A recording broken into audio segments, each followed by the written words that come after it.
les micro-communautés et le social listening. Donc, qu'est-ce qu'on entend déjà par micro-communautés? Ce sont des audiences qui sont moindres, mais qui sont plus engagées.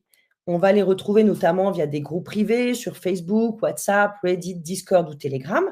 Et on va aller investir pour justement, avec des outils de social listening, pouvoir écouter les conversations, identifier les attentes, anticiper les tendances, en fait, enquêter auprès de nos réelles cibles avec ces outils de social listening. On va chercher la micro-viralité parce que les contenus qui sont partagés dans ces groupes restreints, ils deviennent viraux à petite échelle. Mais si on les cumule, eh ben forcément, on va avoir une viralité qui va être très intéressante pour nous. Je vous donne un exemple, Lego. Lego qui capte des idées innovantes avec justement ses communautés.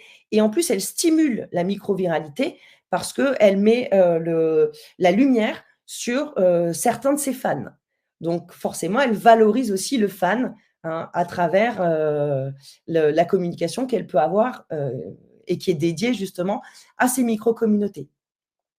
L'opportunité, c'est cette notion de proximité avec notre client, avec notre audience, avec nos cibles, d'attachement et puis la connaissance forte du client.